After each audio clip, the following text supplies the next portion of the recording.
할렐루야, 반갑습니다. 무더운 여름인데 어떻게 건강 잘 유지하고 있는지 모르겠습니다. 오늘 하나님의 말씀을 들으시면서 하나님의 말씀 은혜가 모두에게 함께 하시기를 축원을 드립니다. 아멘.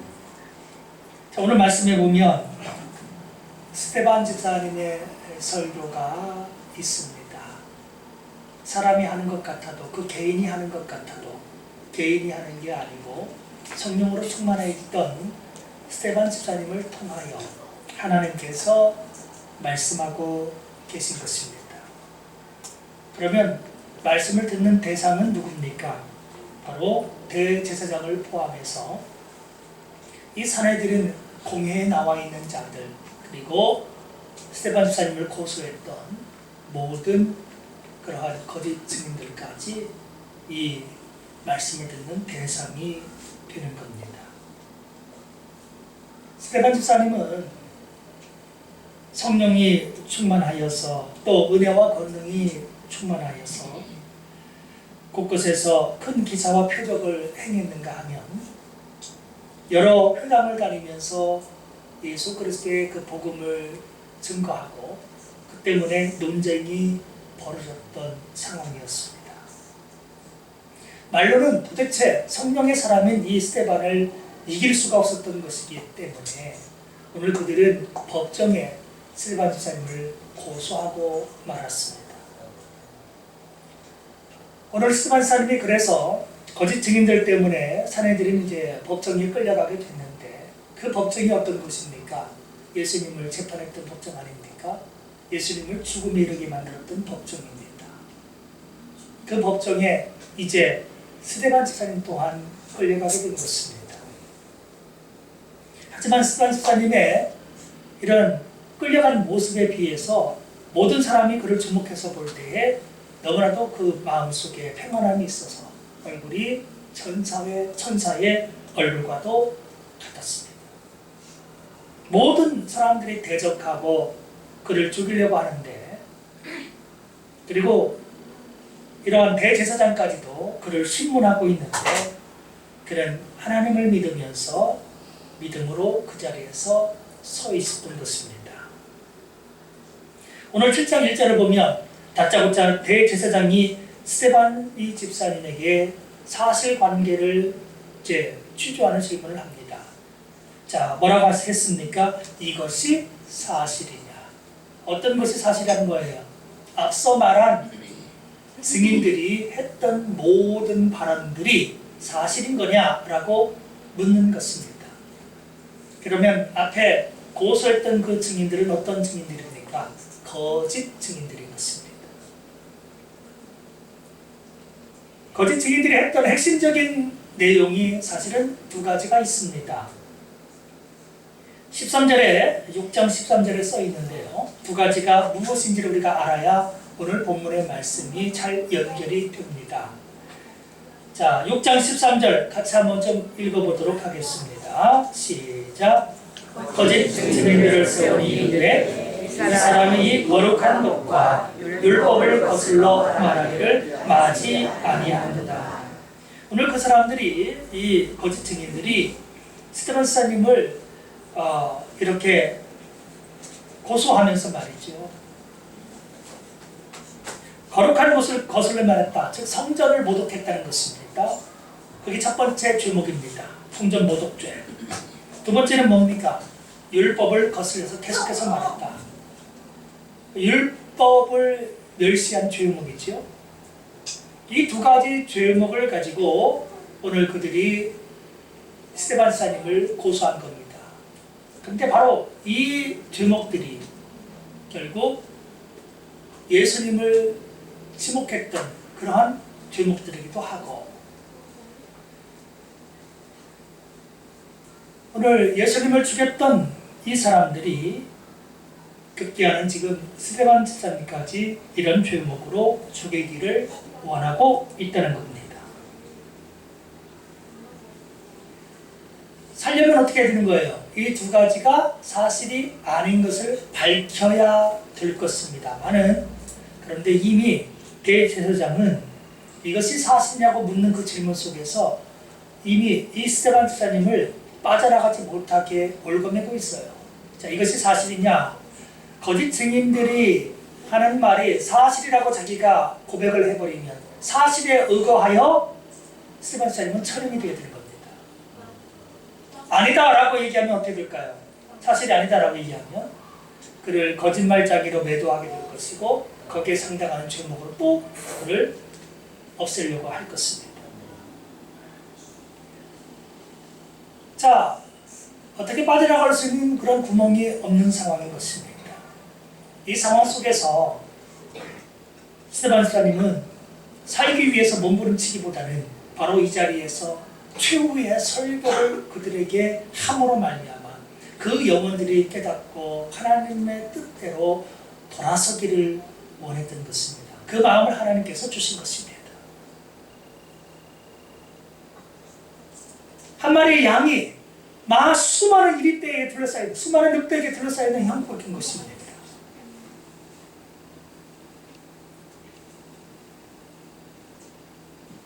스데반의 얼굴을 볼 때 천사의 얼굴과 같은 그 모습을 보면서 정말 살리려고 했다면, 정말 정확한 그러한 재판을 하려고 했다면 이 증인들이 순수한 증인들인지 순수한 그러한 하나님의 말씀을 정말 이렇게 증언할 수 있는 그런 자격이 있는 사람들인지 따져봐야 되는데요. 그것은 일체하지 않습니다. 왜? 자기의 목적과 부합이 되기 때문에, 자기의 목적과 맞기 때문에 거짓 증인들에 대해서 다 그대로 인정해버리는 겁니다. 오직 지금 대제사장에 있어서 중요한 건 뭐예요? 이것이 사실인지 아닌지 그것만 말하라는 겁니다. 그래서 빨리 재판을 진행해서 그를 없애겠다고 하는 겁니다. 알다시피 성전 모독죄는 죽음이었습니다. 사형이, 돌로 쳐서 죽이는 사형이 그거에 대한 판결이었어요. 이것이 사실이냐? 형식적인 질문인 것입니다. 그가 예 혹은 아니요라고 대답하기만 원하고 있는 겁니다. 그러나 바로 이 시간 스데반 집사님은 은혜와 권능이 충만했고 또 성령으로 충만했던 터라 바로 이 상황 속에서 자신의 목숨을 걸고 최후의 말씀을 이들에게 증거했습니다.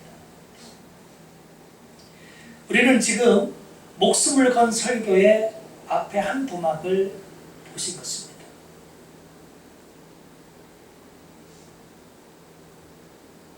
오늘 저들이 공격하고 있는 성전 모독죄와 율법을 대적했다고 하는 그 죄목에 대해서 이제 스데반 집사님은 하나씩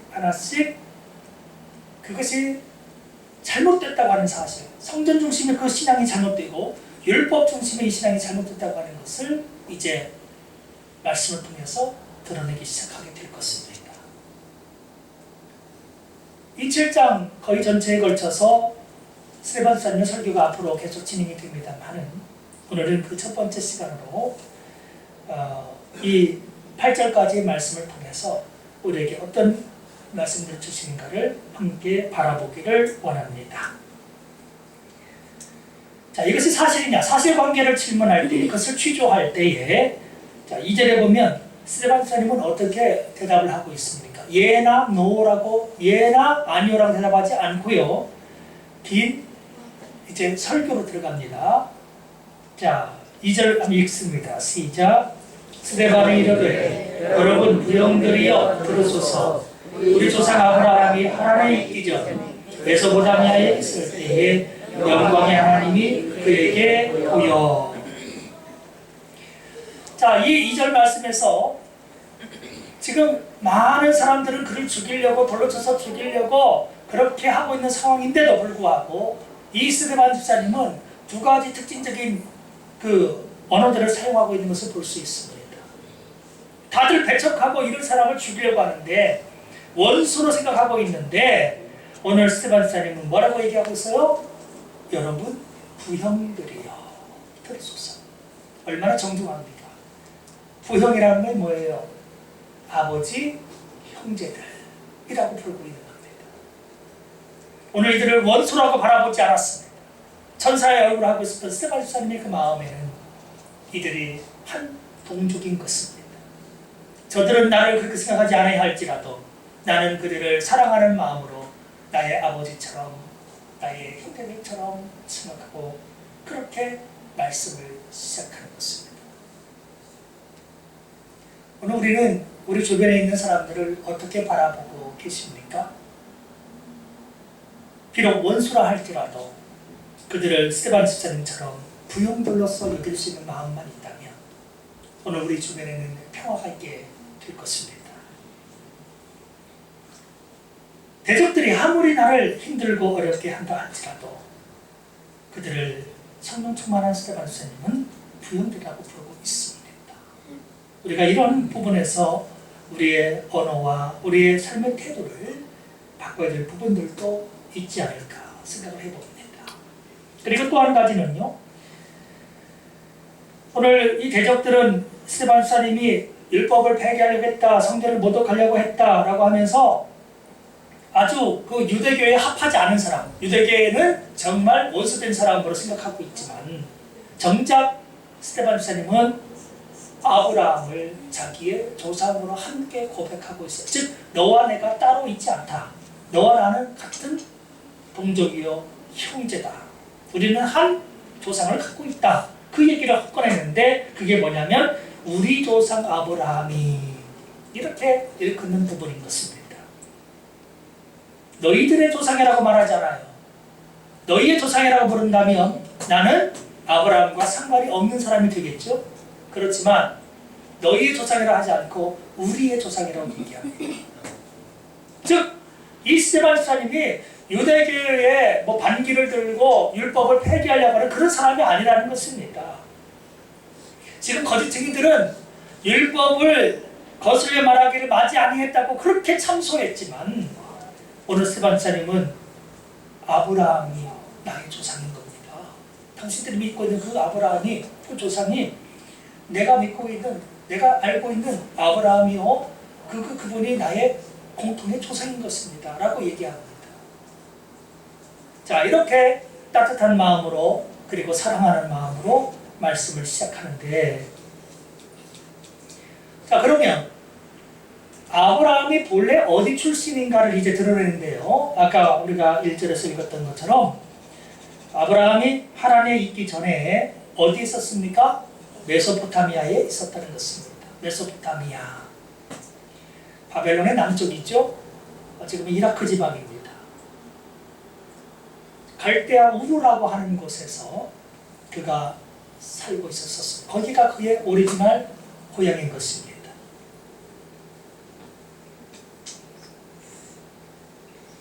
오늘 이스라엘 백성들은 자기 자신들이 이 가나안 땅에 마치 오랜 기간 거주했던 터줏대감처럼 생각하고 있지만 그들이 알고 있고 또 자기 자신이 알고 있는 아브라함이라고 하는 인물은 실제로는 갈대 우르의 이방인이었어요. 이 땅의 원주민이 아니었어요. 지금 그러나 이 유대교 사람들은요, 이곳에서 자기들이 천년만년 살아온 것처럼 여기에서 온갖 교만과 아집과 여기에서 온갖 자기들의 세력을 구축하고 자기들의 뜻에 맞지 않는 사람들은 전부 어때요? 다 배척하는 겁니다. 나그네들 배척하고 객들 배척하고 힘없고 권세 없는 그런 사람들은 전부 배척하는 겁니다.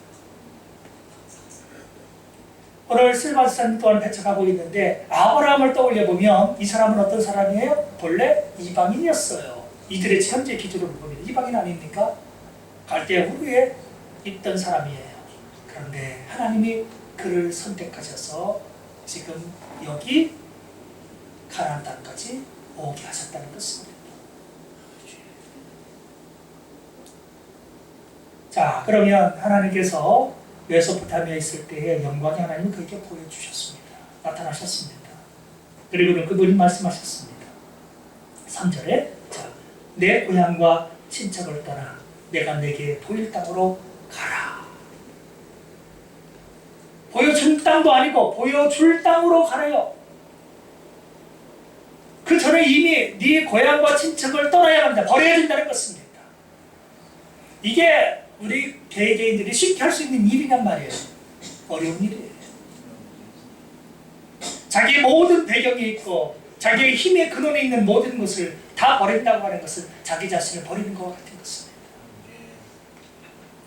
오직 하나님의 말씀 하나만을 믿고 그분을 희망하며 소망하며 그분의 뜻에 따라서 내 목숨을 걸고 갈 건지 아니면 내 것을 지키면서 여기서 하나님 말씀 거부하고 버티고 살 건지를 결정해 주는 건데, 오늘 아시다시피 아브라함이 어떤 결정을 내립니까? 4절과 같은 결정을 내립니다. 자, 4절 보십시오. 읽어봅니다. 시작. 아브라함이 갈대아 사람의 땅을 떠나 하란에 거하다가 그의 아버지가 죽음에 하나님이 그를 거기서 너희 지금 사는 이 땅으로 옮기셨느니라. 아브라함이 갈대아 사람의 땅을 떠났대요. 그렇죠?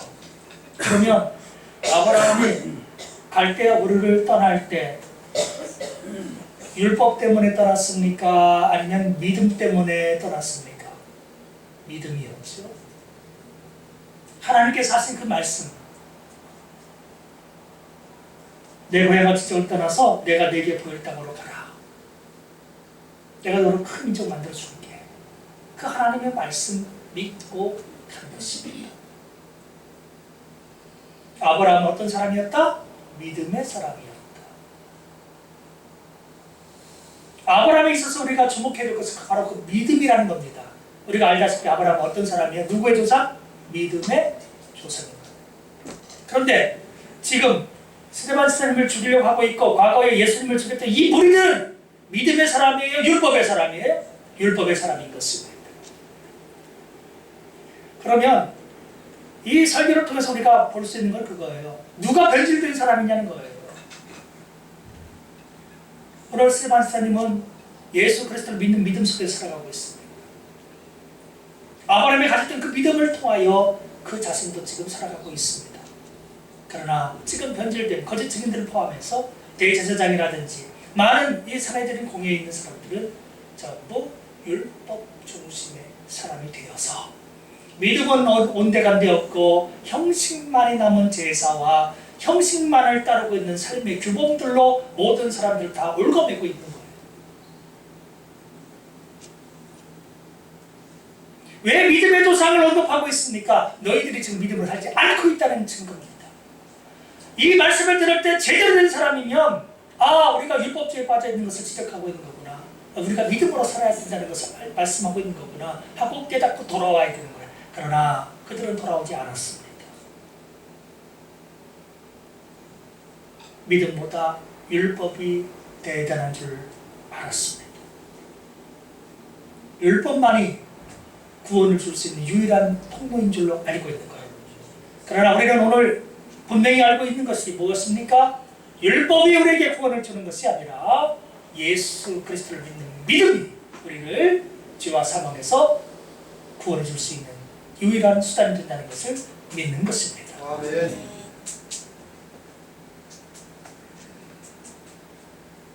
아브라함이 갈대아 우르를 떠나서 막바로 그 가나안 땅에 사실은 갔어야 되지만 중간에 저 하란이라고 하는 땅에 머물렀었습니다. 아버지와 함께 하란 땅에 거주하다가 그 하란 땅에서 아버지가 죽고 나서야 하나님께서 다시금 말씀하셔서 그곳에서 재차 가나안 땅으로 들어오게 됐는데, 이방인이 믿음의 조상이 되는 이 모든 과정에는 철저한 하나님의 부르심과 선택과 은혜가 있었다는 거예요. 오늘 율법에는 은혜가 있어요, 없어요? 율법에는 은혜가 없어요. 율법을 적에게 철저히 죽이고 판단하고 여러 가지로 억압하고 하는 그런 것만 있는 거예요. 은혜로 살아가야 됨에도 불구하고 믿음이나 은혜는 사라져버린, 그러나 아브라함을 얘기하면서 맞구나, 아브라함에게는 은혜가 있었고 아브라함에게는 믿음이 있었는데 오늘 우리는 왜 그런 것이 없어졌을까? 뒤돌아봐야 되는 것 아니겠어요? 성도 여러분, 오늘 우리 자신의 신앙생활도 한번 점검해 볼 수 있기를 원합니다. 내 삶에 지금 은혜가 있습니까? 하나님의 은혜, 그리고 예수 그리스도를 통한 그 산 소망된 믿음, 이것이 있느냐는 것이에요. 형식이 있고 은혜는 없이 그저 어쩔 수 없이 주의 교회에 나온다든지 어쩔 수 없이 신앙생활을 다른 데 쳇바퀴 돌듯이 그저 그냥 되는 대로 하고 있다면 그거야말로 우리가 어쩌면 율법주의에 빠져 살아가는 삶이 아닐까 하는 것입니다. 주일날 교회 안 나가면 뭔가 찜찜하고 죄 받을 것 같아서 저주 받을 것 같아서 마지못해서 그냥 형식적인 예배라도 드려야 되겠구나 그렇게 생각하고 있다면 하나님이 그런 제사를 받겠냐 말이죠. 그런 예배를 받겠냐 말이죠. 우리의 온 영혼과 마음을 다하여 기쁨으로 감사함으로 드리는 예배를 받지 하나님이 그저 와서 예배 시간 채우고 예배 시간을 어떻게 그냥 하나님 앞에 흑적으로 그 예배 시간을 치러버리는 개념을 한다면 그런 예배는 우리가 사실은 율법적인 예배가 될 것입니다.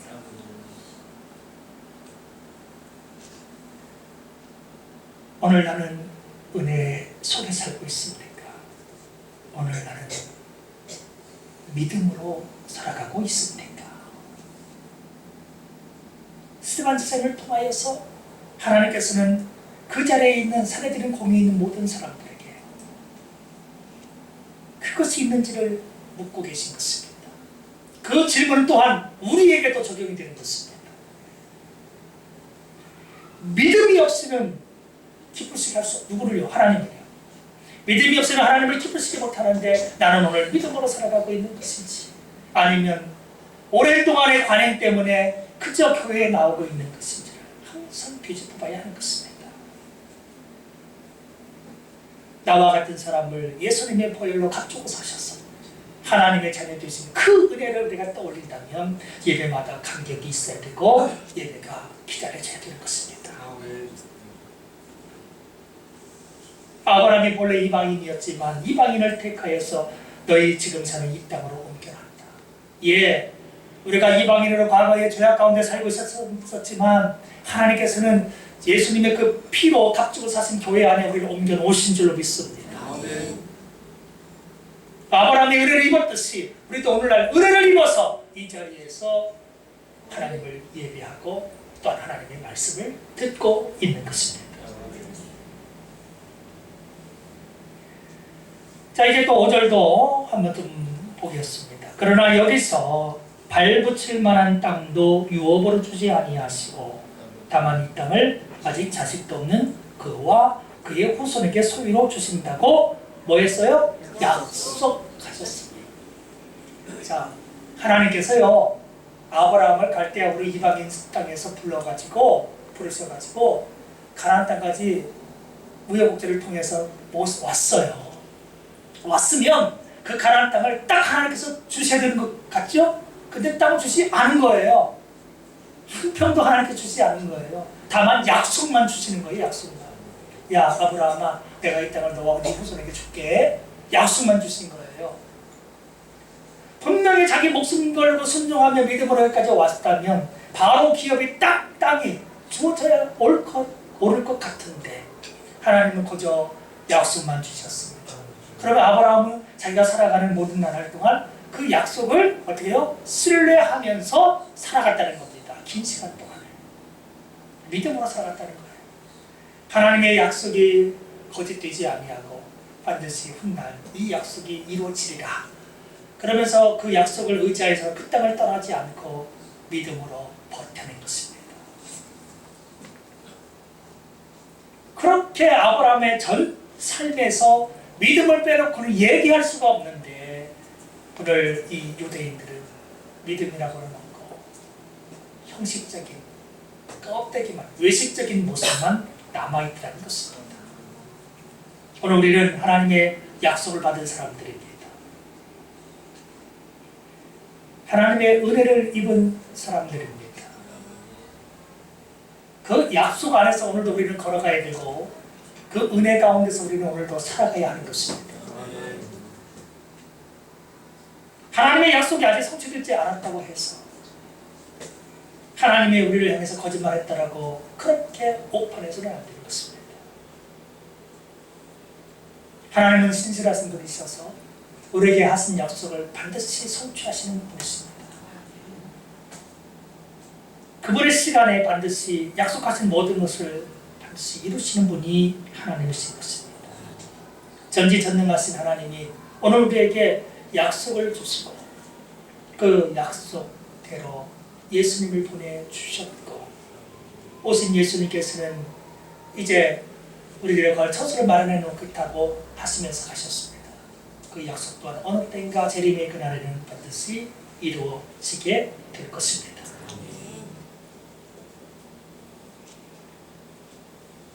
자, 그와 후손에게 소유를 주신다고 약속을 하셨고요. 그 다음에 또 주신 말씀이 있어요. 6절에 아브라함에게 무슨 말씀을 또 주셨습니까? 6절 읽어봅니다. 시작. 하나님이 또 이같이 말씀하시되 그 후손이 다른 땅에서 나그네가 되리니 그 땅 사람들이 종으로 삼아 400년 동안 괴롭게 하리라 하시고. 이거 무슨 사건이에요? 애굽에서 군사하던 사건이에요. 시대로 얘기하면 요셉 시대, 요셉이 애굽에서 총리 대신이 되어 있을 때 야곱이 가족들과 더불어서 집단 이주를 해서 이제 애굽 땅에 들어가지요. 예, 총리 요셉이 아버지와 가족들 다 오시라고 초청했습니다. 초청받고 애굽 땅에 내려갑니다. 그런데 기근을 피해서 잠시 내려갈 걸로 생각했던 그들이 사실은 그 땅에 얼마 동안 있느냐? 정확히는 430년이고 어림잡아 400년 동안을 그곳에서 머뭅니다. 그런데 400년이라면 긴 시간이죠. 그 긴 시간 동안에 요셉의 은혜를 입었던 사람들은 당시에 이 요셉의 이 가족들을 굉장히 환대했습니다. 그날의 파라오 국왕도 이들을 참 잘 대접했었는데 당대의 사람들이 은혜를 알던 사람이 전부 죽었어요. 세대가 바뀌잖아요. 자, 1년이 가고 10년이 가고 100년이 가고 200년이 가면서 요셉을 기억하는 사람들이 다 끝나버릴 겁니다. 젊은 또 다른 세대가 일어나면서 그들이 생각하기를 도대체 이 사람들은 뭐냐? 우리 애국 사람보다 더 많이 출산을 하고 이대로 있다가는 우리나라가 저 사람들, 외국인 노동자들 때문에 이 나라가 주인이 바뀌겠구나. 그래서 나라를 지키겠다는 생각 속에서 이 히브리 사람들, 유대인들 어떻게요? 핍박하기 시작하는 거죠. 종살이, 노예살이 시켰어요. 원래 그들은 나그네였어요. 근데 400년 동안 그들이 뭐가 됐어요? 신분이 추락해서 노예가 되고 말았습니다. 원래는 손님으로 지극히 환대를 받던 사람들이 나중에는 노예가 되어서 400년 동안을 그 땅에서 애굽 땅에서 머물게 되는데 이게 다 사실은 하나님의 뭐였어요? 계획하심이 있다는, 하나님의 섭리가 있다는 거예요. 왜요? 그 땅에 머물고 있어야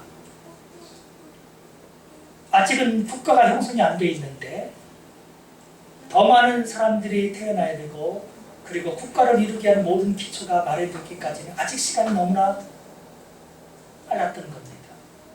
생각을 해보십시오. 아브라함의 가족이 야곱의 가족들이 애굽 땅까지 들어올 때 대략 70명의 사람들인데 70명이 가나안 전 지역에 흩어져 살다 보면 가나안 사람을 그들이 변화시키겠습니까? 가나안 사람들이 이들을 변화시키겠습니까? 네, 두 번째. 가나안 땅에 살고 있는 그들은 70명밖에 안 되는 너무나 작은 사람들이었습니다.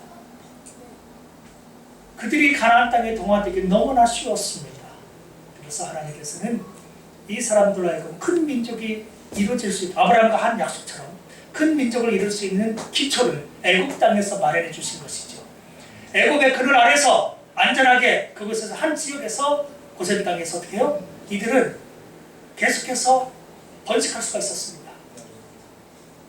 그래서 알다시피 모세 시대에 이스라엘 백성들이 탈출을 하는데 장정만 그 당시에 얼마가 됐어요? 70명의 사람이 장정만 60만 명이 되고 말았습니다. 그리고 여러 불효자들까지 다 아이들까지 다 계산해 보면요 200만 명이나 되는 사람이 되었던 겁니다. 엄청난 인구로 하나님께서 불려놓으셨어요. 왜요? 이들을 이끌고 이제 가나안 땅에 가셔서 어떻게 해요? 하나님의 나라를 건설하시고 70명이 있던 그 시대 속에서는 이들이 영향력을 발할 수가 없는 거예요. 동화되면 안 되는 거예요. 그리고 이들은 아직 하나님의 법을 받지 않았습니다. 그래서 가나안 땅에서 있기보다는 애굽 땅의 그늘 아래서 민족의 형성이 되고 시내산에 나중에 와서 율법을 받으면서 하나님의 나라의 법을 배우면서 국가를 형성하는 법